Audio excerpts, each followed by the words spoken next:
EVM आरोपांवरून जरी महायुतीतले तिन्ही पक्ष विरोधकांना खोटं ठरवत असले तरी मात्र त्याच सत्तेत सामील असलेल्या पक्षांचा ईव्हीएमवर भरोसा नाही का असाही प्रश्न आहे। सत्तेतल्याच उमेदवारांनी ईव्हीएम केंद्राबाहेर स्वतःच्या मालकीचे सीसीटीव्ही बसवले तर कुठे खासगी गार्ड तैनात झाले, पाहूया। 21 तारखेला नगर परिषद आणि नगरपंचायतींचे निकाल लागणार आहे। मात्र ईव्हीएम सुरक्षेवर खुद्द सत्तेत सामील पक्षांनाही विश्वास नाही का हा प्रश्न पडतोय।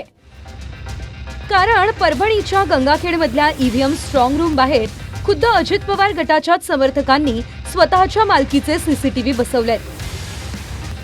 अजित पवार गटाच्या उमेदवार उर्मिला मधुसूदन केंद्रे यांच्याद्वारेच सीसीटीव्ही बसवण्यात आलेत। इथे अजित पवार यांचा गट विरुद्ध रासप आणि भाजप या युतीमध्ये मुख्य लढत आहे। गंगाखेडमध्ये केवळ प्रशासकीय नाही तर राजकीय पक्षांचा तिसरा डोळा सुद्धा आपण या ठिकाणी पाहतोय। खरं तर हा जो 2 सीसीटीव्ही आपण या ठिकाणी स्ट्रॉंग रूमच्या दर्शनी भागात पाहतोय, हे सीसीटीव्ही प्रशासनाचे नसून राजकीय पक्षांचे सीसीटीव्ही आहे आणि रितसर त्यांनी या ठिकाणी तशी परवानगी घेऊन सीसीटीव्ही लावण्यात आलेला आहे।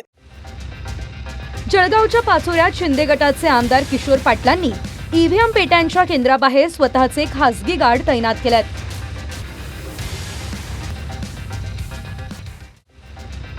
आधीपासूनच इथे पोलीस दिमतीला आहेत, सीसीटीव्हीचा पहारा आहे। मात्र सत्तेतीलच आमदारानं तरीही स्वतःच्या सुरक्षा रक्षकांना बंदोबस्ताला लावलंय। पाचोऱ्यात महाविकास आघाडी विरुद्ध शिंदे गट आणि भाजप स्वतंत्रपणे लढली आहे। ईव्हीएमच्या स्ट्रॉंग रूमला खरं तर कडेकोट अशी सुरक्षा या ठिकाणी तैनात करण्यात आलेली आहे। परंतु कुठेतरी आता ईव्हीएमच्या स्ट्रॉंग रूम संदर्भात आपल्याला संपूर्ण महाराष्ट्रात राजकारण देखील तापल्याचं बघायला मिळेल आणि याच अनुषंगाने भडगावमध्ये आणि पाचोरामध्ये आपण बघू शकतो की कशा पद्धतीने या ठिकाणी सुरक्षा कवच पर्सनल म्हणजे प्रायव्हेट सुरक्षा कवच या ठिकाणी देखील ईव्हीएमच्या या ठिकाणी संपूर्ण कक्षाबाहेर तैनात करण्यात आलेला आहे। खरं तर शिवसेना शिंदे गटाचे आमदार यांच्या माध्यमातून या ठिकाणी एका प्रायव्हेट कंपनीला 24 तास ईव्हीएमच्या स्ट्रॉंग रूमची सुरक्षा या ठिकाणी देण्यात आलेली आहे। परभणीच्या जिंतूरमध्येही आमचा आधुनिक युगात कुणावरच विश्वास नाही असं म्हणत ईव्हीएम केंद्राबाहेर अजित पवार गटाचे कार्यकर्ते पहारा देत आहेत।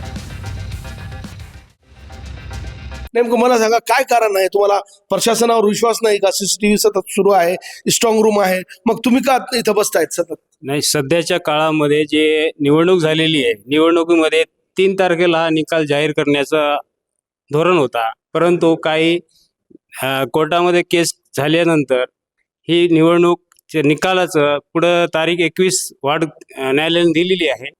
हे जे नागरिकांचे जे संशय झालेला आहे की बाबा काही इलेक्शनमध्ये काही घटना घडलेल्या आहे, ईव्हीएम मध्ये काहीतरी घोटाळे आहे म्हणून नागरिकांना विश्वास नाही आणि या विश्वासासाठी आमच्या पक्षानं जे उमेदवार आमचे 25 आहे त्यांना एक यादी तयार केली आणि त्यांना सांगितलेलं आहे की 12 तास म्हणजे एक उमेदवाराला 12 तास दिलेले आहेत। बीडसह इतर अनेक ठिकाणी महाविकास आघाडीचे समर्थक 24 तास पहारा देत आहेत। काही ठिकाणी मंडप टाकून विरोधकांचे समर्थक ईव्हीएम केंद्राबाहेर 5-5 तासांच्या ड्युटी करत आहेत। ईव्हीएम केंद्राच्या आतमध्येही सीसीटीव्ही लागलेत। मात्र आत काय चाललंय यावर आमचा विश्वास नाही असं म्हणत आतमधल्या सीसीटीव्हींचा डिस्प्ले बाहेर सुद्धा लावण्यात आलाय। इतिहासात पहिल्यांदाच नगरपालिकांच्या निवडणुकीसाठी ईव्हीएम केंद्रांबाहेर इतका कडक बंदोबस्त आहे। पोलीस, निवडणूक अधिकारी, नेत्यांचे समर्थक, नेत्यांचे खासगी सुरक्षा रक्षक आणि इतकंच नाही तर नेते आता स्वखर्चानं सीसीटीव्ही कॅमेरे आणूनही बसवू लागलेत। Bureau report, TV9 Marathi.